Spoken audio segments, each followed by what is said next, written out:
Caleb Williams is ready to take the NFL by storm. He is an elite prospect. He's going to be an elite quarterback, in my opinion. I'm going to go over his strengths, weaknesses, profile, metrics, advanced stats, and then show you on film some of the strengths that he possesses, which will make him an elite quarterback at the next level. Before we delve into what I just said in the first part of this video, it's been reported that Bill Belichick isn't impressed with Caleb Williams. Apparently, he says he wasn't that accurate, he was 10 for 20. Well, I'll have you know that he had a couple of drops, including one from DJ Moore, and then another play where he was buying pocket time. He went to the right, juked out a defender, and made a sideline throw to the back of the end zone to Odunze. Odunze was out of bounds. Was he perfect? No, but that just seems like box score watching to me, and I just dislike looking at a couple of base stats to determine whether or not somebody looked good. Then there were a couple of highlight plays, but they weren't that good. Okay, so the play I just mentioned, but besides that, you remember the play where he was in the pocket, then he spun out to the left and made a jump man throw running to the left while being a right-handed quarterback with perfect ball placement and accuracy over 40 yards down the field to Odunze. How many players in the NFL are even capable of doing that, let alone doing it seamlessly? Right. Whoever they played in preseason, it wasn't the best players on the other team.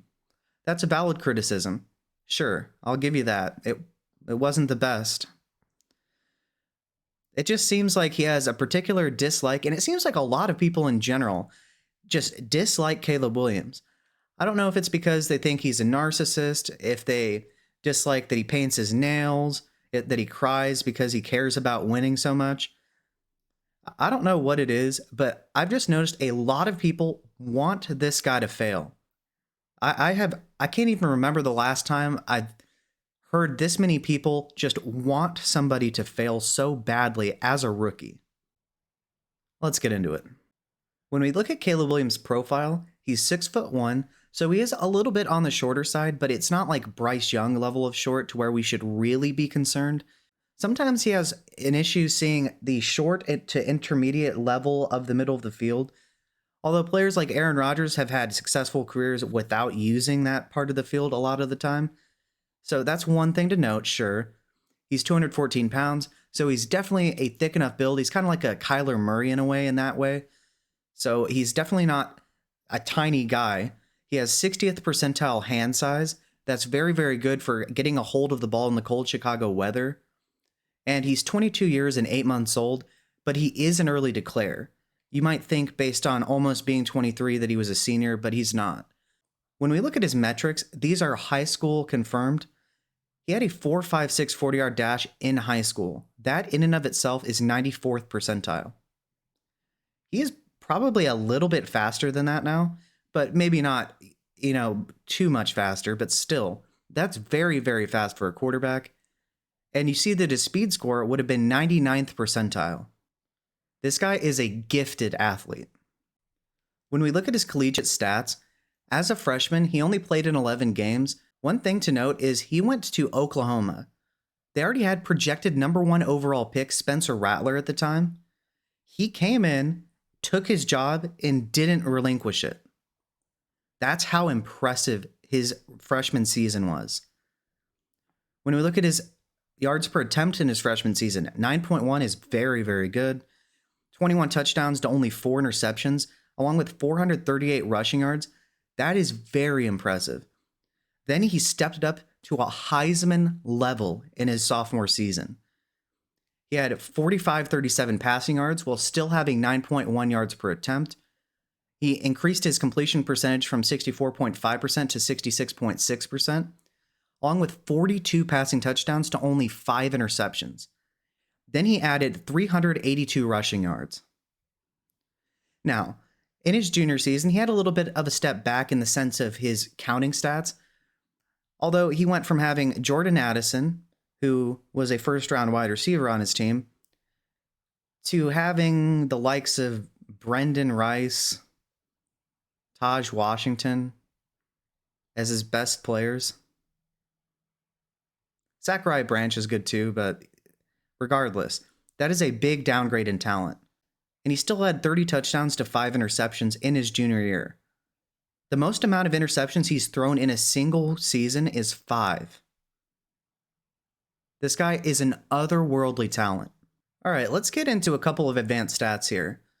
Okay, so Bill Belichick wasn't impressed with Caleb Williams.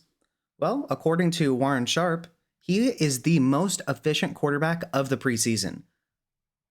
Better than Joe Burrow and J.J. McCarthy, which, prayers up to J.J. McCarthy. He looked really, really good. And he bounced back after throwing that pick to throw 2 touchdowns. I do believe in him long term. And once again, prayers to him. But look, Caleb Williams was the most efficient quarterback in the preseason of any of the quarterbacks. Right. So in college, in the red zone, Williams completed 67.3% of his throws with a 25.45% touchdown rate. Only 7.3% of his throws were deemed off target. This guy is elite in the red zone. Another thing, Williams was not intercepted one time in the red zone in his junior season and only once in his 3 collegiate seasons. What traits do elite quarterbacks all have in common? They're efficient, and they don't make mistakes when it counts the most in the red zone. Another thing, if he somehow isn't able to beat you with his arm, he will beat you with his legs. He scored on 19 of 33 rush attempts inside the 10-yard line, 16 of 22 rush attempts inside the 5, and 9 of 11 inside the 1-yard line. This guy is a dual threat quarterback.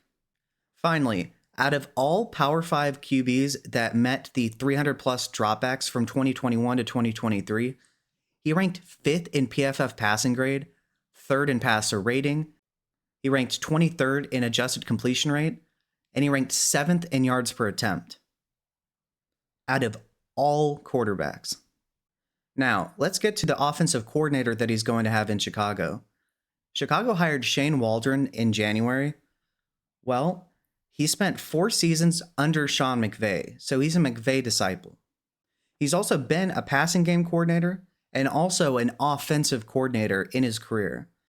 In 3 seasons of being an offensive coordinator with the Seahawks, Waldron's offenses ranked 3rd in yards per touch, 3rd in big plays passing, 4th in big plays rushing percentage, 5th in completion percentage, 8th in yards per reception, and tied for 10th in passing touchdowns. The offenses during his tenure with Seattle also tied for 1st in turnovers, 2nd in interceptions, and 5th in interception percentage of 1.9. And that's good. It's not as though those were the worst. So he has a very solid offensive coordinator that worked under Sean McVay. During Caleb Williams' collegiate career, in my opinion, Jordan Addison was by far the best receiving threat he's had in his 3-year career. He goes to Chicago, where in my opinion, he immediately has 3 wide receivers that are better. He's going to have Rome Odunze primarily at X. He's going to have Keenan Allen primarily in the slot. And he's going to have DJ Moore as a flanker. All 3 of these wide receivers should be top shelf wide receivers.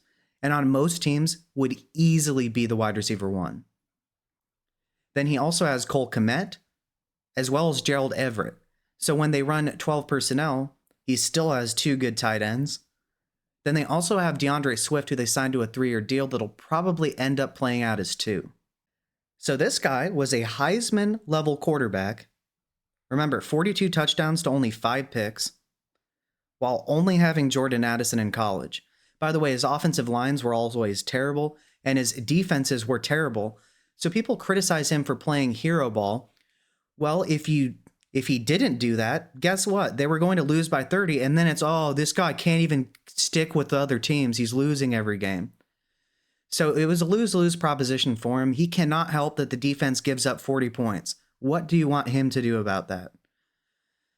Well, he goes to the Bears, who have a much better defense by NFL standards compared to USC by collegiate standards, but then his offense is by far the best he's ever had relative to other competition. This guy is set up for a ton of success.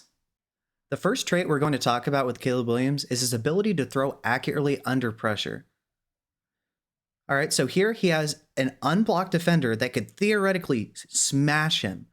So what does he do? He gets him to jump up in the air, then throws around him with a solid arm angle. That's another thing, is he has multiple ways and avenues of throwing the ball. He can flick it to you, toss it over you, use a sidearm. And notice how he hits him with perfect accuracy in the end zone. This guy is as unfazed by pressure as I've probably seen since maybe Andrew Luck. So, yeah. The next thing we're going to talk about is his ability to throw on the run. So here, after a play fake, he throws to the back of the end zone while doing a fadeaway 180 pass with perfect precision and accuracy. Crazy stuff. Now watch here as he runs to the left and does a jump man throw to Brendan Rice where only Brendan Rice can catch the ball. I'm telling you, there really aren't too many quarterbacks, less than 5 in the NFL, that are going to be able to make some of the plays that I'm going to show you. This guy has, first of all, one of the highest ceilings of any draft prospect I've seen in a long time in terms of a quarterback. But with the trump cards of being able to throw on the run, his pocket presence, his ability to extend plays, that raises his floor as well.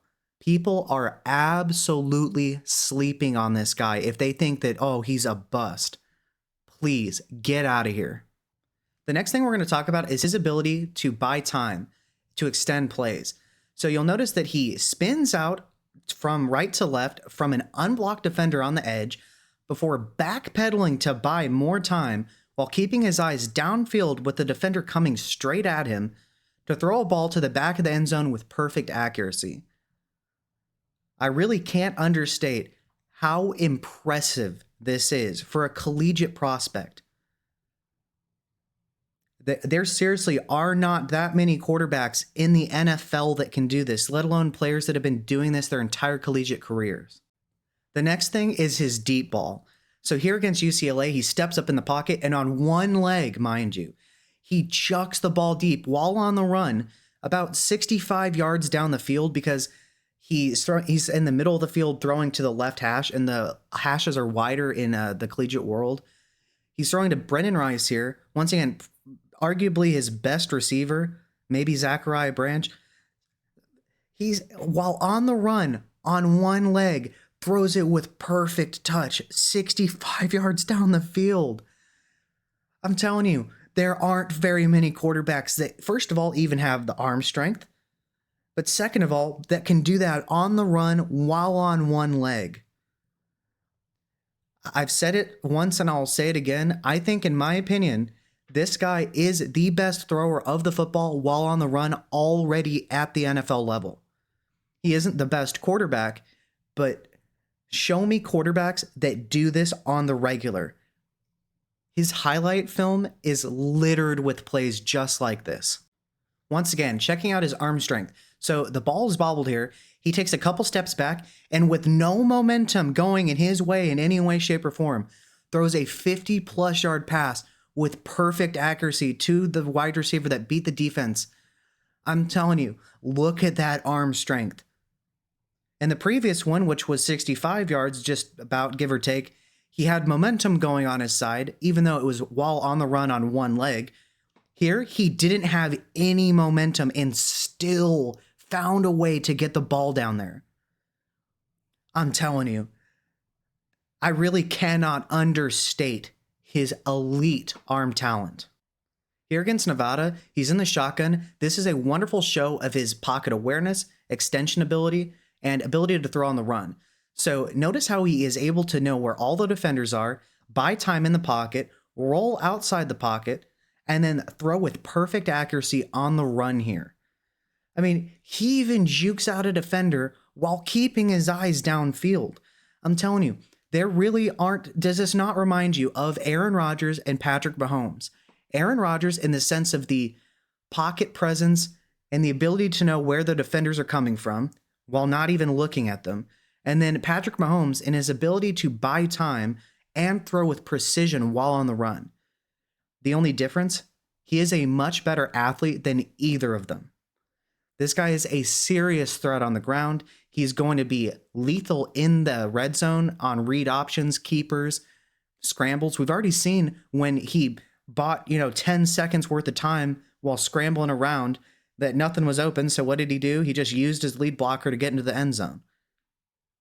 But when he's not doing that, he found Rome Odunze, for instance, after juking out a defender, and Rome was just barely out of bounds. I'm telling you, this guy is going to be elite. All right, so what are Caleb Williams' strengths?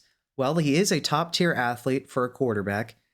He likely runs a low 4.5 to high 4.4.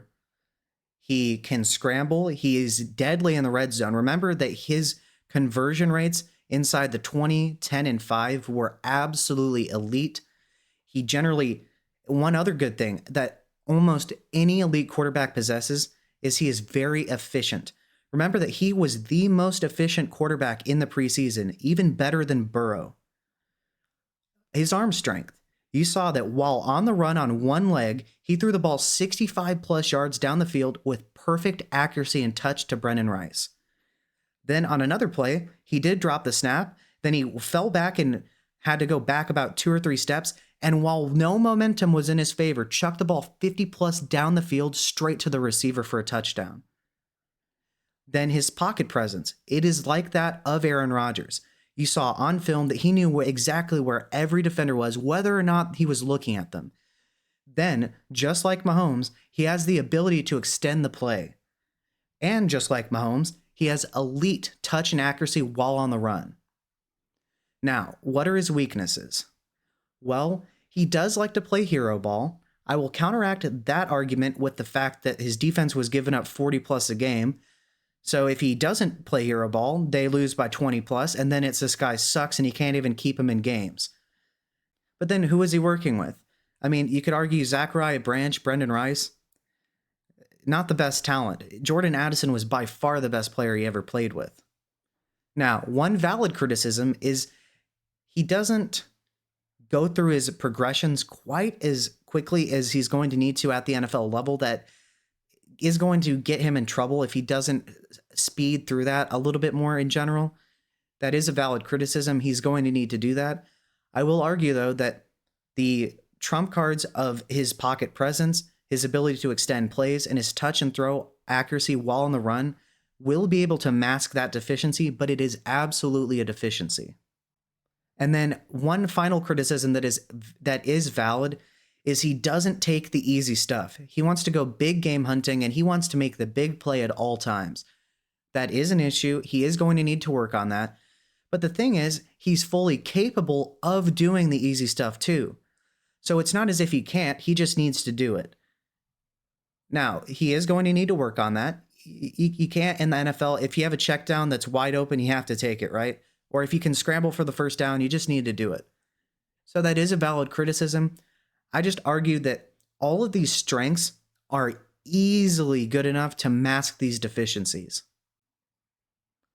He may not be the GOAT. He may not be anywhere near an elite quarterback right away at the beginning of his career, but he has all of the traits necessary to be an elite quarterback, and he is going to be an elite quarterback. The NFL is in absolute trouble. But what do you think? Do you agree with my assessment of Caleb Williams? Do you disagree? Let me know, and let me know why specifically in the comment section below. With that being said, please like and subscribe. If you like what you've seen today, I would love to continue making videos just like this, breaking down film, looking at advanced analytics, and assessing players. It's so much fun to do. And so, thank you and have a good day.